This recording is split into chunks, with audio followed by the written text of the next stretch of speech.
Hello and welcome to another episode of Tell Great Stories, the podcast that looks back at some of Unbound Theatre's past projects and productions.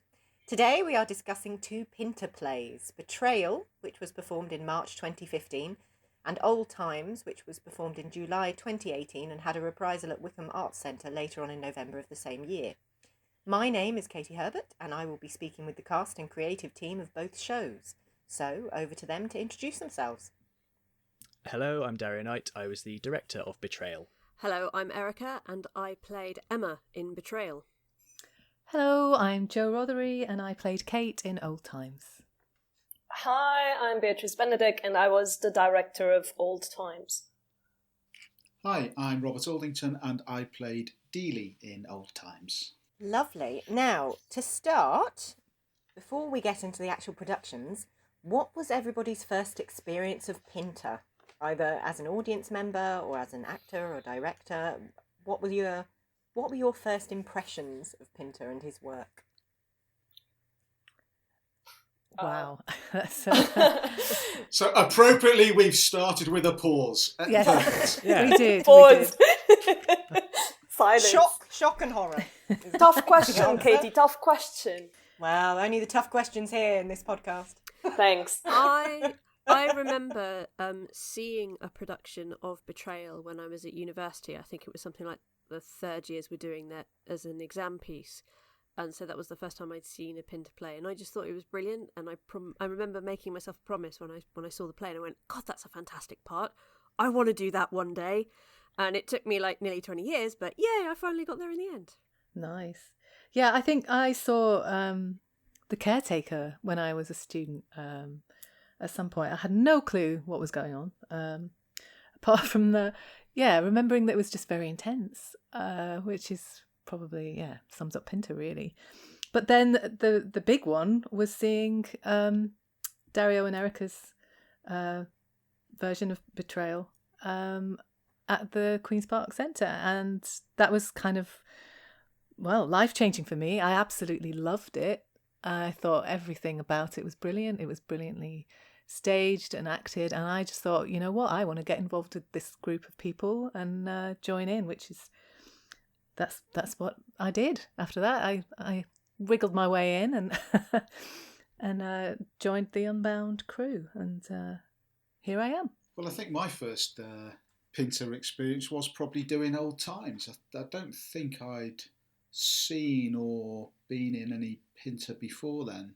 But I had discussed it because somebody had approached me telling me that he wanted to direct some Pinter, and then I remember discussing it with another actor who told me that he'd been trained but he never really got Pinter.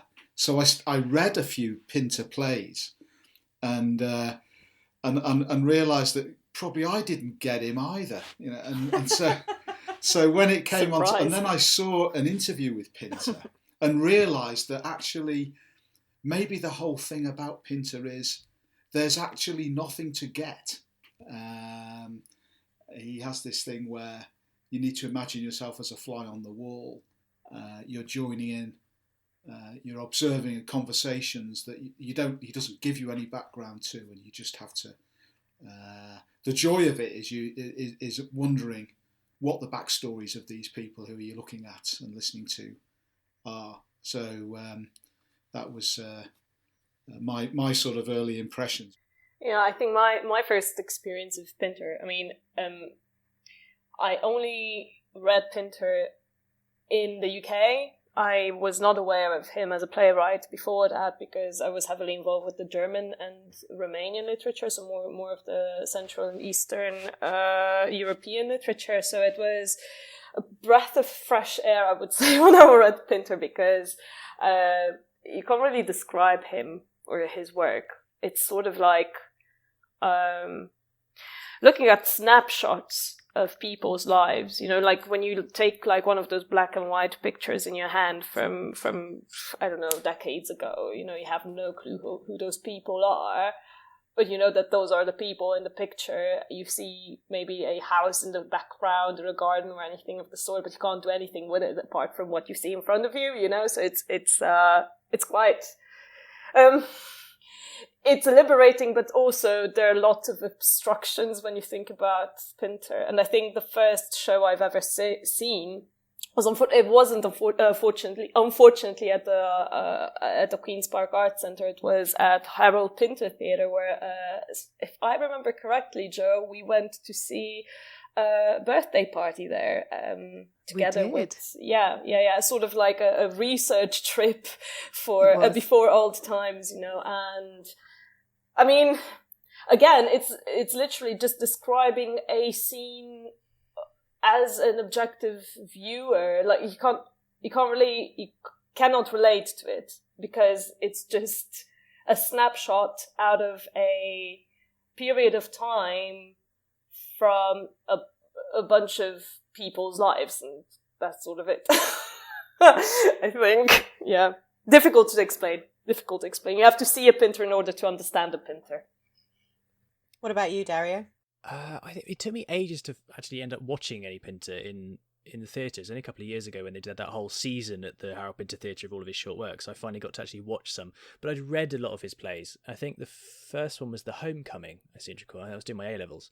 And I just remember it really struck me how visceral and unsentimental it was. It's a pretty bleak play, that one. And I remember being kind of quite taken with how blunt Pinter was as a writer. It's a very sort of stark and uncompromising way he builds a scene and presents things. So I remember that really sticking out. And then I read a few others, including Betrayal and Old Times and stuff. So it's from reading his plays that I really remember first encountering him. And so moving on to specific things then, Dario, for those who haven't seen Betrayal, can you explain what the play's about and why you chose it as Unbound's first production? So, the play is a three-hander for the most part. It's about a married couple, Emma, played by Erika, and Robert, and Robert's best friend, Jerry, who's having an affair with Emma. And the play takes you through basically the entirety of that affair in a series of, I think, about 8 or 9 scenes from across a 10-year period. But famously, it tells the story in reverse. So each scene, or occasionally a little sequence of scenes, jumps back in time. The first scene's quite a while after the affair is finished, and Emma and Jerry meet up again in a pub. And then the last scene of the play is the first night the affair happened, nearly a decade before. So the reason for picking it was the first play I directed, and so I wanted something that had a small cast, which meant I could really just focus on working with the actors on the script instead of having to coordinate umpteen scene changes and fight sequences and anything like that. And I really liked Betrayal because I think it's quite unique amongst Pinter's work in that it still has that quite stern economy of dialogue, but I find that one really moving. And actually, having said he was unsentimental, I think he's quite sentimental in a way in Betrayal, in a way that a lot of his other plays aren't. There's a kind of vulnerability to it, which you don't often associate with Pinter, possibly because I think it's sort of generally taken that it was semi-autobiographical about an affair he had in the 60s. Plus, being Pinter, it's got a good audience appeal. You always have to be one eye on doing something people are going to want to come and watch, and people have heard of Pinter, so it's a bankable one, but it's also unconventional. It's something that's a bit challenging and a bit different to doing your sort of average village hall, middle of the road, kitchen sink drama. So yeah, it was an interesting one to start with, but a really exciting one to be your first play. And I mean, Erika, given this reverse chronology of the play, what are the challenges and rewards in performing a character's story arc in reverse? I really enjoyed being able to play Emma, and with the reverse chronology, I suppose my sort of instinctive, possibly rather flippant comment would be costumes and makeup, because I remember because at the start of the play she's older and has been up all night in tears, and Dario had me sitting in front of the audience by myself as the audience came in, so I think I was there for like 10-15 minutes just sitting on stage, So I didn't get all that extra time in the dressing room. And so I made the decision that because of that, her makeup would be very, very minimal. I don't think I even have foundation on or anything like that, even just like the bare minimum lipstick to make myself look. And I was playing, at the time that I was playing Emma, I needed to slightly up her age to start with, and then obviously at some point in the middle she met my own age, and then we went backwards. So I wanted to make myself look as old and a bit more haggard and drawn as I could. So I chose not to put any makeup on for the opening scene, other than maybe just a bit of lipstick or something. And then as the play went on, I always remember this one as costume changes. So the boys, for their costume changes to show the jumps in time or anything like that, or jumps of scene, would change a jacket, maybe take their ties off. I know. Me, I had outrageous. 2 ties in one production. Exactly. Especially in those days, we had no money. Good heavens. And I remember I had complete costume changes between every single scene. Oh, and also I redid my hair and my makeup to make myself look younger. So I would finish a scene, I would go off, the boys would kind of come lounging on, and I would be frantically getting changed and then either redoing my hair and adding more makeup. So by the final scene, which is it's like a dinner party, very, very famously, I think I actually had, in between the scene before ending and this one starting, I think I had 2 lines of dialogue to get out of one costume and then get into a full evening gown. Oh my goodness. So I remember Goodness racing, me. trying to do my makeup for the scene previously so that I would literally just run off and get into this evening gown.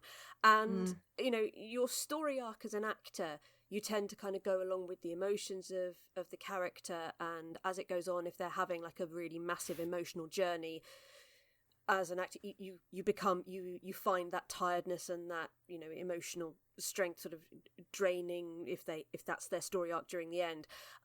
But for this way round, I had to start drained and then be incredibly energized by the end. So I'm kind of fighting and trying to build up all of that performance energy to get through each scene. Oh, wow. And the tension, it's one of the beauties of this play. The tension just rises and rises and rises, where you see how it all began and where it all went wrong. So there are high points and there are low points and everything.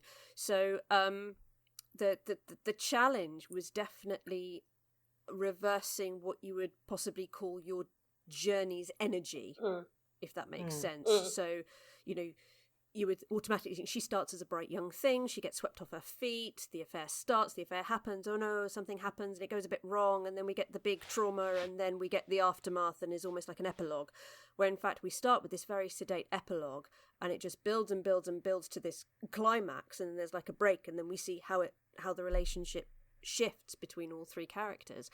And it's one of the reasons why I love that play so much. Dario, how do you maintain the tension in a play where we know the ending straight away? Oh, it all comes down to the makeup and the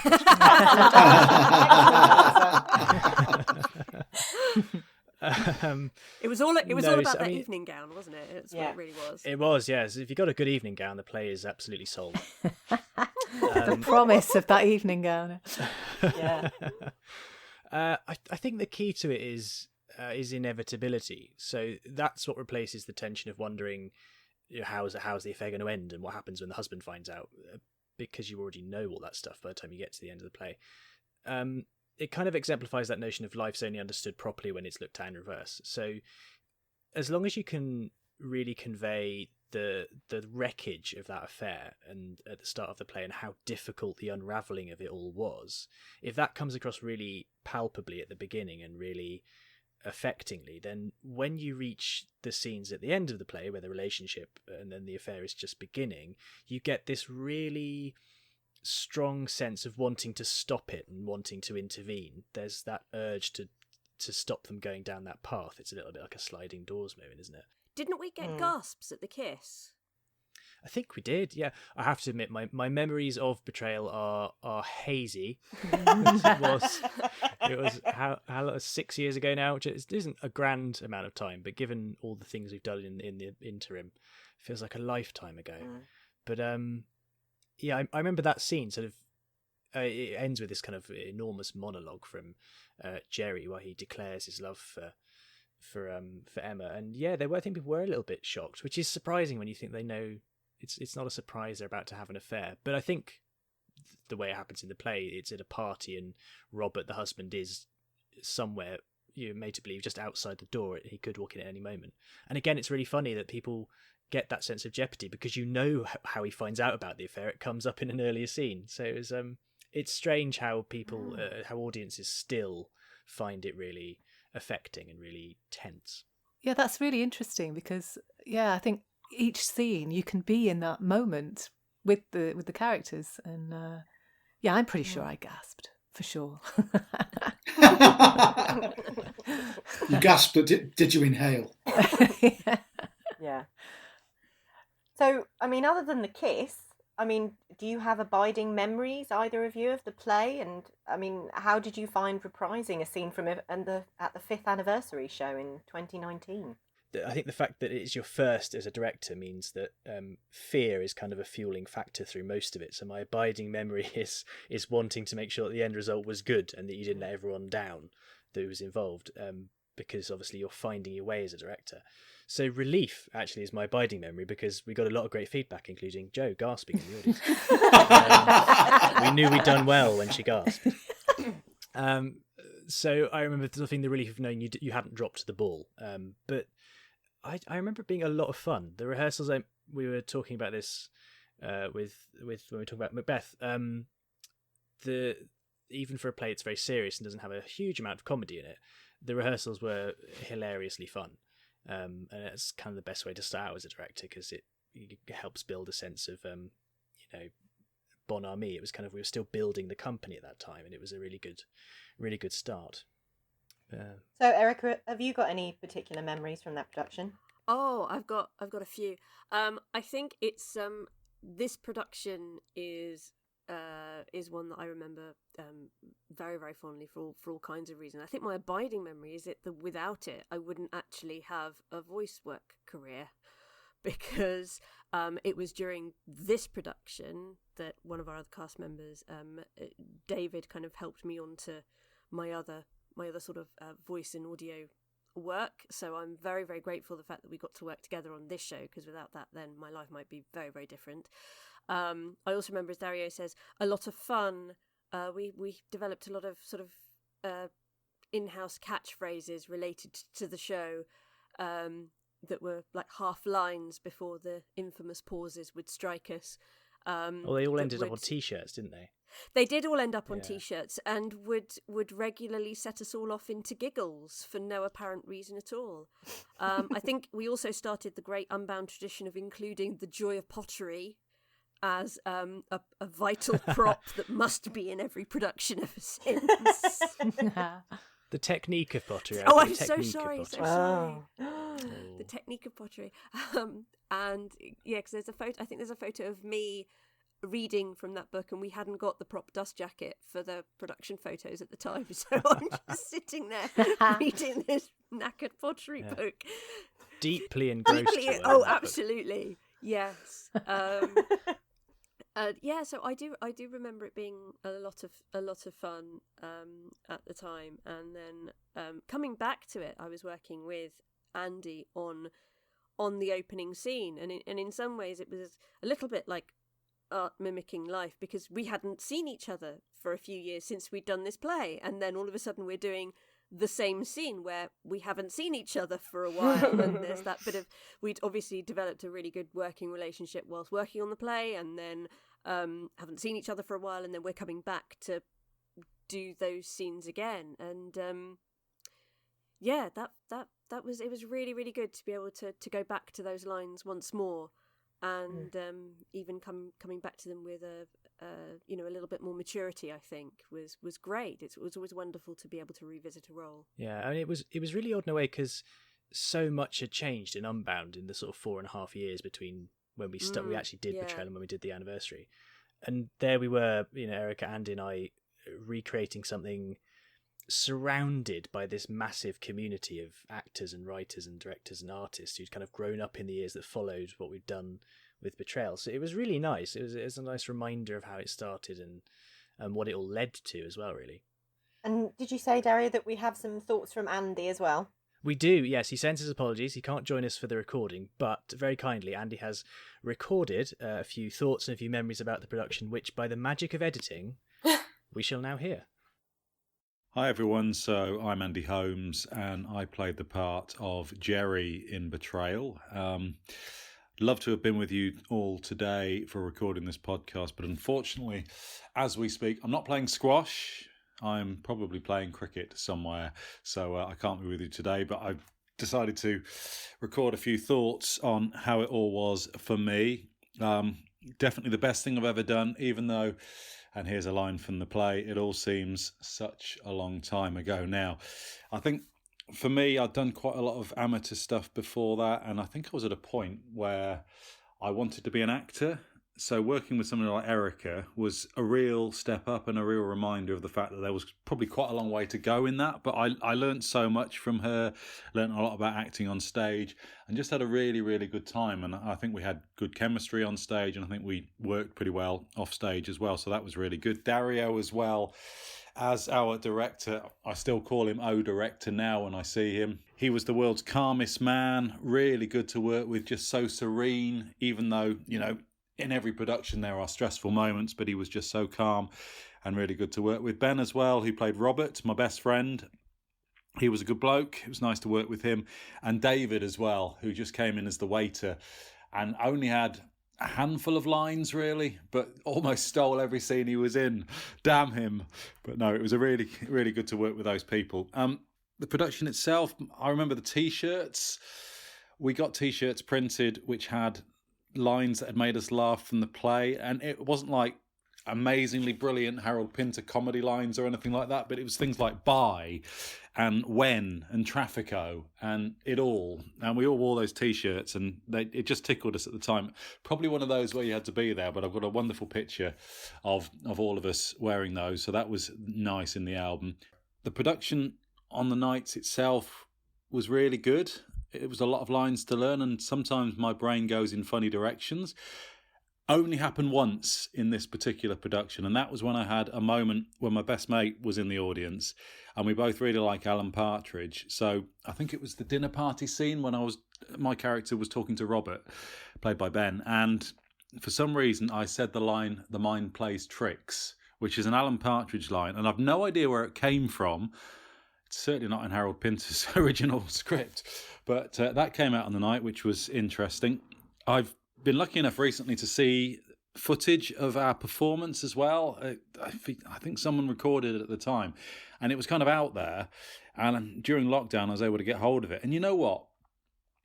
As I said, I've done quite a lot of bits and bobs, and I'm quite good at being myself on stage. With my day job, I have to be myself and perform, you know, either on camera or on radio or whatever. But, you know, there's actually bits where some acting breaks out on my behalf, especially scene 9 at the end. I'm actually really proud of my performance in that, and I think we put on a really good whole performance, because with amateur stuff, you don't always know how it's going to go, but I think we did a pretty good job. And looking back on it, well, obviously we reprised the scene as a part of a 5-year celebration of the work done at the theatre in 2019, and me and Erika did the first scene, and that was really enjoyable, apart from the one moment where we both at the same time forgot our lines, and we just stared at each other for what seemed like an eternity. It was probably only seconds. Luckily, Pinter's all about the pauses anyway, so I think we got away with it, but I really enjoyed doing it. It was really great to get back together with Dario and Erika for this, and to be honest, it's probably the highlight of my acting career to have done this. And you know what, if at any point in the future we want to do all this again, I would love to, as long as I'm not playing squash. Right, so on to the big question regarding Pinter. Pauses. What are everybody's approach to Pinter's pauses as actors and directors? What happens in that pause? Oh, goodness. Well, for me, it depends what kind of pause it is. Oh, here we go. Preach, Rob, preach! Because sometimes you're given a pause, and you are going to say the next line, and the next line follows logically from the previous line. So that's a pretty straightforward pause, the kind of pause that I would like to do just now in that example. Don't edit that, Gareth. But the other the other pauses, which seem to strike at random in the script, they need special treatment. And my own personal approach to the stealth pauses, if you like, the ones that just appear. My approach is, don't be the person on stage that looks like they're about to say something. So my approach with those is, do anything clever. or nothing, but don't look like you're about to speak. That's my own little giveaway there. That's a good tip. The I joy, like the thing that I really like about them is no one knows what's going to happen next, and so I do my best to try and not spoil that suspense. Yeah, I think sort of along the same lines as Rob there. In rehearsals, it's interesting because you're never quite sure whether the pause is because the other person's forgotten their lines, or so you're kind of like politely waiting, like, can we proceed now? But in performance, it's just so strange because some things, like you say, are random. The pauses, often you might think it's somebody's thought process thinking about what they're going to say next, but it doesn't always work like that. And like you say, what I was trying to focus on was not think about the next line. That if it was my line that was coming next, you had to sort of like just be lost for a moment in that silence. Otherwise, you look like you're waiting to say it. Exactly. And you didn't dare. And I just remember B directing us. Oh gosh, she'd say, "Yeah, that's great. Pause.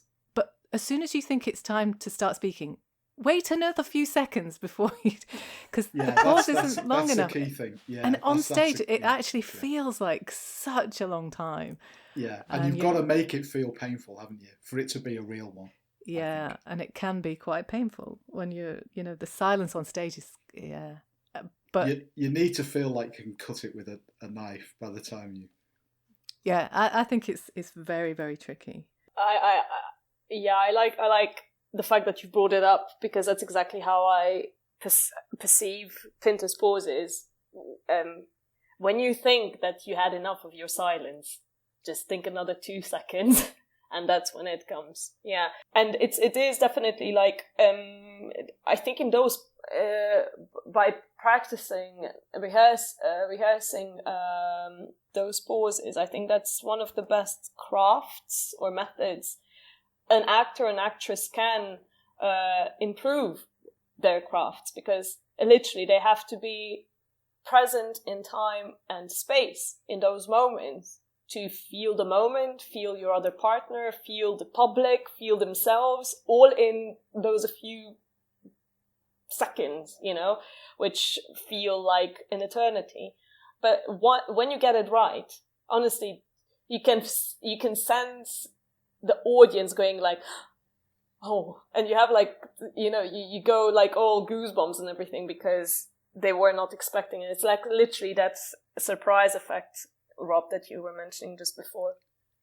Yeah, I think it's possibly Pinter's, maybe it's his unique gift to literature, that it is such a powerful thing. There isn't really a pause in old times where you're thinking, oh, that was a waste of pause. Why did we have a pause there?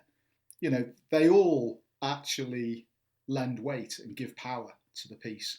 You never have a pause and then think, oh, what was the point of that? Even though you don't know what the point of it was. It's a kind of weird thing. It's just, they just are naturally meant to be there. What about our Betrayal guys? What do you guys think? I possibly have to hand in my director's license for this one. I think too much is made of them, in all honesty. I think quite often, they're there just to try and pace the dialogue out a bit. I think Pinter was he's very ahead of his time in terms of trying to reproduce naturalistic speech patterns in text. Other writers like Carol Churchill have come along and done it in a very different way. but I think a lot of the time he's just trying to tell you to slow a scene down. My take, having directed Betrayal, and we did The Caretaker as well as an audio play, I think you do need to try and understand what happens in all of them and why they are there. I think as much as you can fill in the gap is going to help you, whether it's avoidance on the part of a character, whether it's one character trying to make the other uncomfortable, which is often what silence can be used for on stage. It might be the aftermath of an argument or a big turning point or a revelation in a scene. So for me, and my approach was that you did need to work out what's going on in the mind of every character during that pause. It's not just the one who's pausing between two bits of dialogue or waiting for their dialogue to come in. I think in any of those moments you need to know what all the characters are thinking, and I don't really prescribe to the notion of them having fixed lengths either. I'm sure there is someone has written about again these many essays about Pinter's pauses. There's three levels of the pause. There is the beat, the pause, and the silence, and I'm sure someone kind of advised how long each should be in terms of seconds, which I think is thoroughly unartistic. Because then you're just focusing on the pause and how is it long enough? Yeah. Is it long enough? 4 seconds? Has it been 4 seconds? 5 seconds? I don't know. Was this a beat, a pause, or a silence? I can't remember. And then you're not really thinking about the scene you're in. So my, again, possibly contentious point is that they take as long as they take. As long as you are conveying the emotion of the scene and representing why Pinter wants you to slow down, effectively, is what he's doing each time, then yeah, my principle is take it as it comes. But as I say, that's I admit I'm probably not in the majority opinion. I think each one does have an ideal length in the sense of the piece. There's definitely a point where you come to when you're on stage in your own mind of yes, that's enough.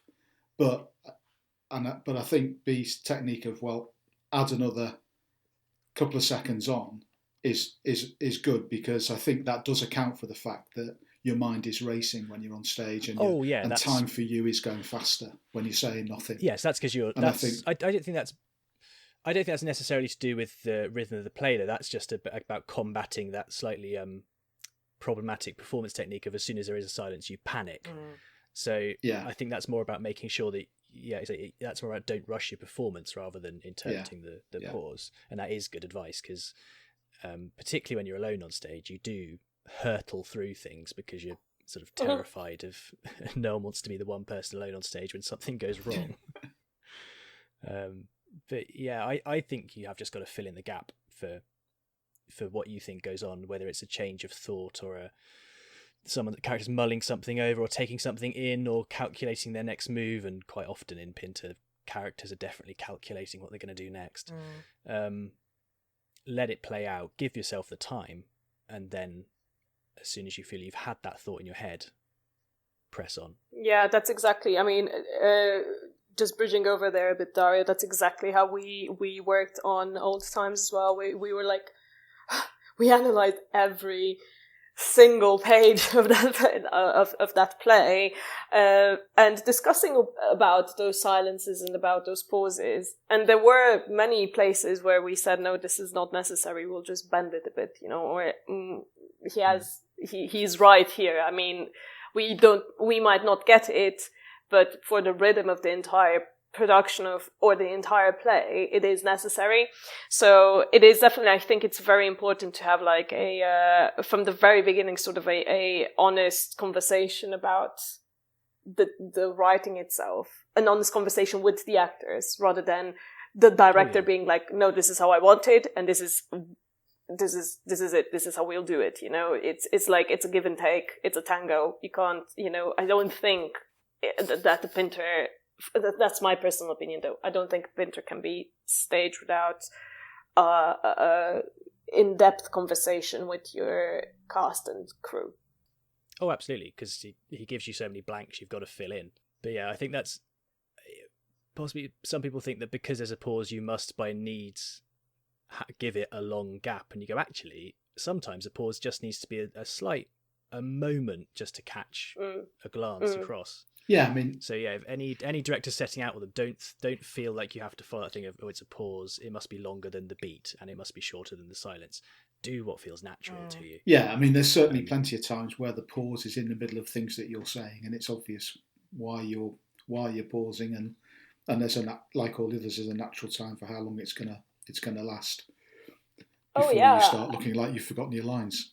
Absolutely. I mean, I think you're right, Dario. I think for anyone who wants to direct a Pinter, just trust your gut feeling. I think that should be your northern star. That's like, trust your gut feeling and your instincts, because they're mostly right. We used to joke when we were doing Betrayal that because Pinter is still under copyright and licensed, and you have to follow all the terms of the license, we always joke there'd be someone from Samuel French sat at the back of the audience with a stopwatch. And if you missed one of the pauses, there'd be a fine.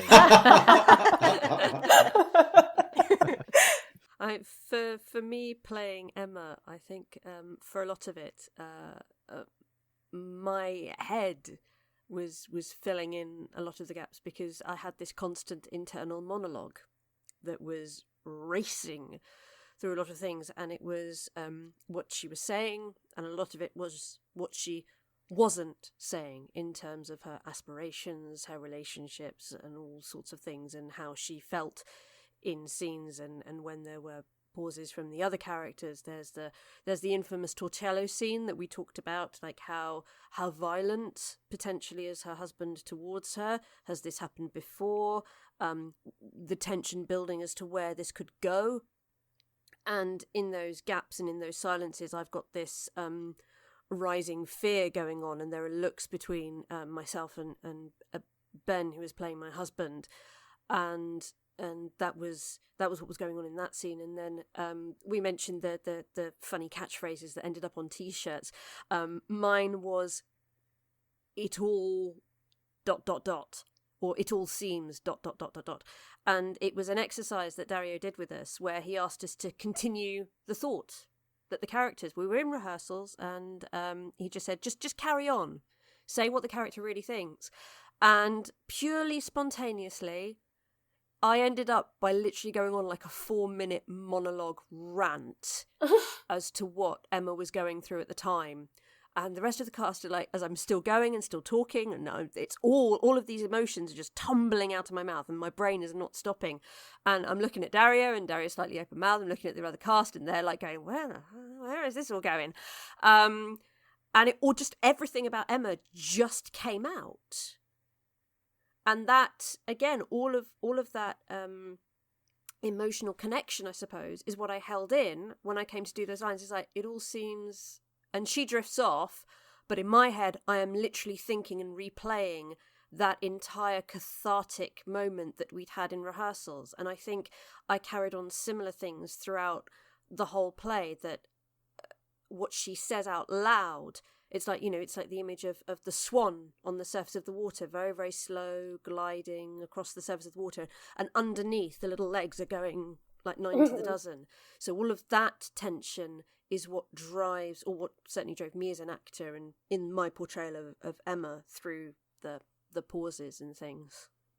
Right, now, B, can you describe the plot of Old Times? Can you basically describe the premise of the play, how you came to work on it, and what intrigued you most about it as a director? Good luck, B. Yeah, a bit of a challenge, not easy. Maybe leave. I believe in you, B. Maybe leave the plot bit till last. I will. Yeah. Rob, I shall take your advice. I will leave the plot out. I think it is a spoiler, so people should go and watch it. Good point. Well, I was fortunate enough to be asked by Dario to direct this play, and clearly enough, I wasn't aware what I'm going to, what sort of a challenge it would be, But I am incredibly grateful for it, because I think that play was the play that sort of formed my working method, or working way, creative working way as a director. It's always like that experience. Always with every other show that I've done, that experience of directing Old Times was crucial. Yeah, crucial for my development. As for the a synopsis, shall we say? Well, it's a three-hander. We have Anna, we have Kati, and we have Dealey. Anna and Kate were very good friends when they were younger. Dealey has no clue whatsoever how good of a friend they were. So obviously when Anna shows up, it's all a bit awkward and all a bit, well, I'm not sure what to talk about and how to talk with her because I've never met this person before. But then obviously in the exchange of thoughts and memories and stuff, I think Dealey sort of puts some puzzle pieces together, but it sort of feels like each character has its own puzzle and it doesn't come up to anything mutual. So it sort of feels like we're talking, like there are three people in one room having three completely different images of what actually happened in their pasts and in their present. It was a challenge, but it was a good challenge, yeah. And Emily and Joe, their interaction was really strong, and they bounced off each other really well throughout the entire play. And Dealey was sort of like, I would see Dealey like the outsider in this entire thing, and but Rob really bounced off them as well, and bounced off their work, their connection and their relationship really well.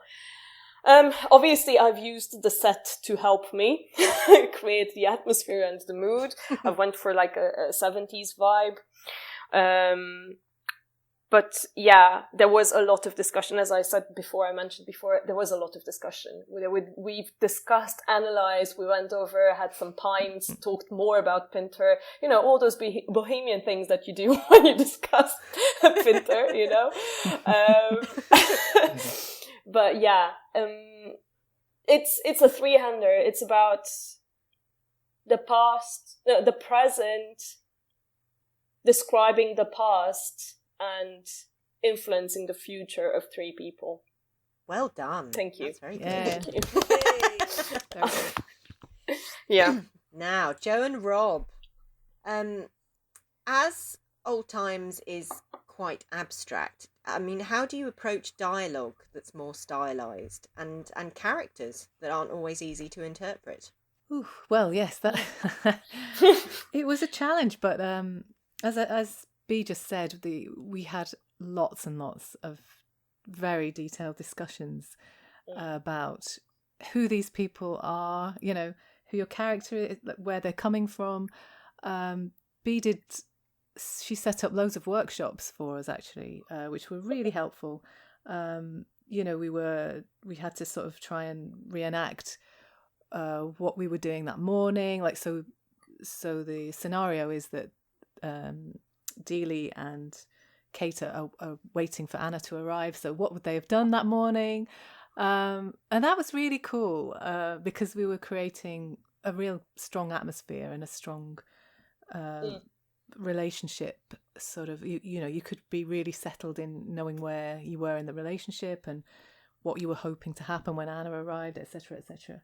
So, I loved working in the set as well with the 70s stuff, and we'd done a lot of research on music. So we had the Simon and Garfunkel track, which we couldn't believe lyrically it fit so perfectly.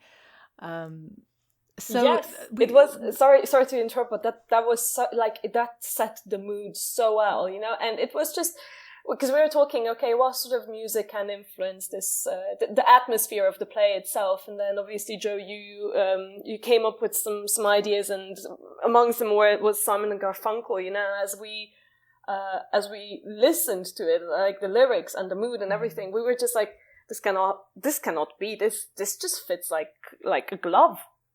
Yeah, it was almost as if they read each other's minds. So yeah, it was extremely extremely challenging, I have to say. That the character of Kate is so she's so random, and you're not quite sure what her motives are. And a lot of the things she says are so abstract.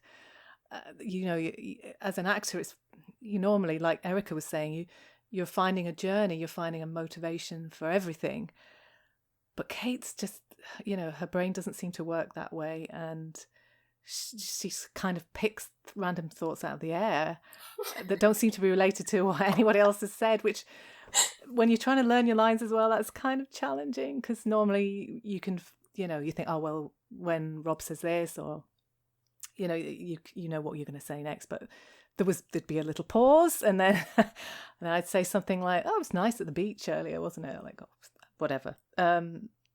So we had to just work our socks off, really, to try and get there, and hopefully somebody understood it or enjoyed it at some level. I'm sure we did. And Rob? Yeah, well, I suppose trying to be word perfect was the first thing, and then trying to understand why the hell I was saying what I was saying. But Dealey, I think of the three characters, Dealey is the simplest to me, because he has these kind of. It's clear to me that he seems kind of threatened by the relationship between the two women in the piece, and he has these kind of angry rants at times. He tells stories about when he was a kid and going to buy his first bicycle, or a tricycle, or whatever it was, going to the cinema and seeing Kate for the first time, or whatever. So he has these kind of stories that he tells. And he's, as I say, I think when Anna comes along as a visitor, I think he's threatened by her presence and her closeness to Kate, and so it's I think he's whereas Kate is she's quite a dreamy character, as I recall, and lives in her own world, and that leads you to ask, well, why does she live in her own kind of world like that? And is Dealey kind of gaslighting her, or is there something going on? There's just some reason they're in this farmhouse together. Why hasn't she got many friends? And it stimulates all kinds of thoughts. And I mean, did any of you make up your mind about what the ending of the play means? Or did you prefer to leave it ambiguous? Did you talk to each other about it, or? No, I think we just ran out of pages, didn't we? We got whatever the last page was, and B said, "Yeah, that's it." Down. Get off. Bish bash bosh. That's it, guys. Blackout into the pub. We did. It doesn't really. It does have an ending, doesn't it, B? But we didn't really. There's the business where I wander around and sit on beds in turn, and we've left it. We didn't really, as far as I can remember, I didn't really want to give it an end, like a proper end. It was open-ended for me personally. Obviously, I did instruct Emily and Joe and Rob to sort of come up with their own ending, like on a cognitive level. Yeah, so like think about it. But the way we've ended it, it was actually all as it started. Yeah, I mean, it was just a snapshot of the lives of three people and what happened. It was just like looking at it, as Rob said just a bit earlier. Go into a pub and you listen to a conversation, but you don't know what the background is, what the context is. It was literally that. You was just going on a journey with three characters, but then leaving that journey, and that was it. Yeah, I mean, the play starts with the answer to a question, and we don't know what the question is. So, and so the end is like the start, actually. Yeah. And it's almost like the audience we're just switching off the light, and other stuff's going to happen, but that's not part of this play. It was, it is a bit like, like when you watch telly and you tune into a movie or something, watch 5 minutes of it and you just carry on, and that's it. That's how that's sort of how I've imagined it. Where like it doesn't come to a dramatic conclusion. The play, does it? It didn't need it. It didn't need it. That would have gone against Pinter's play, in my opinion. Yeah, I think for my character, Kate, she does have a kind of a bit of a moment at the end there where she launches into this, not typical for her, bit of a rant, and I think it's very disturbing. Her little speech at the end is very out of the ordinary. Yeah. And so I had to, in my head, that was kind of like a big thing for her, a big ending for her. She finally was sort of either saying the truth or she'd finally lost her mind completely, which, you're not quite sure what. But and I think Kate believed that she'd murdered someone, whether that was Anna or whether it was a part of herself. But I think I think Pinter famously said in his original cast, when he was asked about the ending, he just said, "I don't know, just do it." Exactly. Yeah. So when you read that, you think, "Oh, okay, all right." And like you say, we just do it. I loved it as a play, though. Me too. It was just fantastically atmospheric. And, It was a challenge, but it was such a delight to work on. I would definitely embark on another Pinter journey at one point, but I needed at that point. I even said I don't want to see Pinter for another 2 years at least. Let me look at these dates again. July 2018. Yeah, your time's up. I know. In fact, you're overdue. I know. Oh, you can blame COVID. I can blame COVID. Yeah. Have you guys got any standout memories of the production? Any anecdotes? Anything that you remember about it? I remember having to smoke my first cigarette. That was a bit of a disaster. I was thinking, maybe because there's so much smoking in that play. It is. Yeah. And I thought, I could give it a try. I'll try a herbal cigarette. And Queen's Park Art Centre, the place in the car park with me coughing and spluttering. Oh, Joe. I know. It was disgusting. So we kindly said, no, let's have Kate trying to give up smoking for this one. And every time she's offered a cigarette, every time I'm offered a cigarette, just decline politely, So we managed to get away with it that way. No, but it was. I remember eating a lot as well. Yes. We had a lovely lasagna, didn't we, Bea? We went to Tesco's and we just tucked into that to give it a sense of authenticity. But no, lots of fun memories, actually. We had a great time. Yeah, I just remember pouring lots of drinks and in a proper actor sort of way.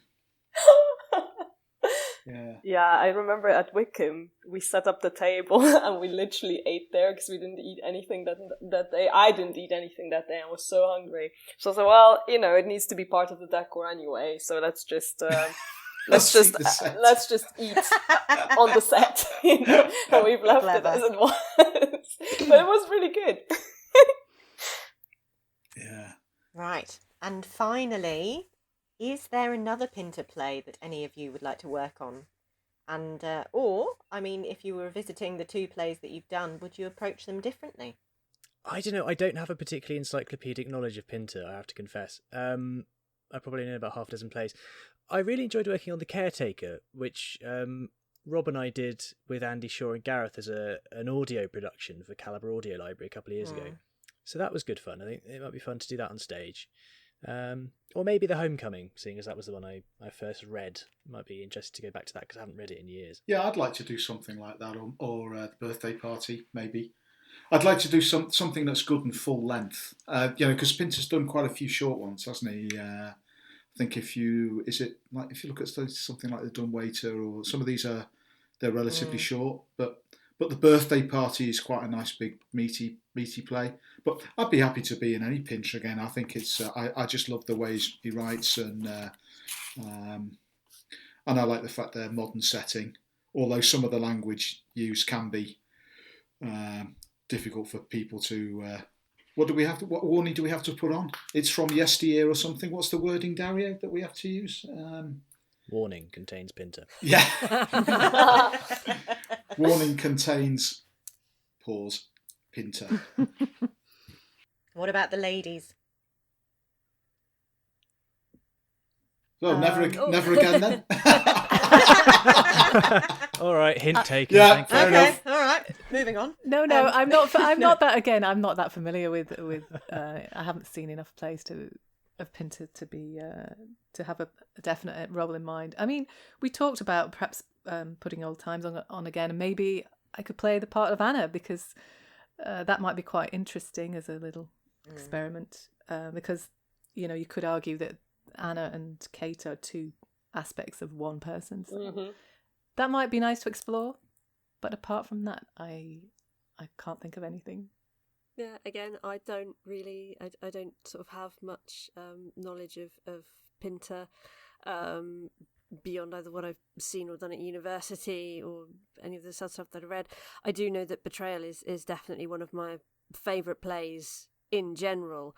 So if there was any chance to do Betrayal again, I would absolutely jump at the chance to do that. And as I say, I think being again a little bit more older and approaching the sort of like the passage of time, that's a very constant theme within the play, with a bit more maturity, I think would be quite interesting as well. So yeah, any other chance to play Emma again would be fantastic. I'd love to do that. But other plays, I'm really not that familiar with them. I think the only other one that I did at university was a very short one called Party Time, and I played this very, very random older woman who's potentially part of some sort of gang mafia type head honcho type person, which is really, really weird and bizarre. and I think I only got. That seems quite fun. It's and the thing is that when you say party time, people automatically go, "Oh, you mean the birthday party?" It's like, no. This is a really little known one, because I think it's a very, very short one, because we had to do it at university, and it must be half an hour, if not less. And it's got a really big cast, and it's set at a party, and no one knows really why the party is happening or other. And there's this old woman who spends most of the time just sitting in a chair, but there's sort of undertones that she's some kind of, I don't know, I think when we talked about it as students, she's some kind of criminal overlord or something, and she's pulling the strings of other things that are going on. So, that might be a one to go back to and find out what actually is going on in that one. Because, as I say, that was at university, so that's, years now. So maybe if we could look back at Party Time and if the mystery of the 20-year-old mystery of that could be revealed to me, that would be quite nice. But yeah, as with most things, I'm up for anything, really. I think I would do. Oh my god, I forgot. that play you really, really like, but you can't remember the title. No, because Erika was talking about Party Time. What's the other one? Birthday Party. Birthday Party. Yeah, the birthday party. Yeah, I would really love to do that if possible, and also revisit Old Times again, because I think there's more to squeeze out of that play. Yeah. Mm-hmm. Well, all I can say is choose me. Funny you. I've still got the cowboy boots. And with that, that's the end of the episode. Thank you all for your thoughts and memories. Thank you. Thank you to everyone for listening in. For more episodes of Tell Great Stories and lots of other great audio and video content, head over to unboundtheatre.co.uk or look up Unbound Theatre on Facebook, Twitter, Instagram or SoundCloud.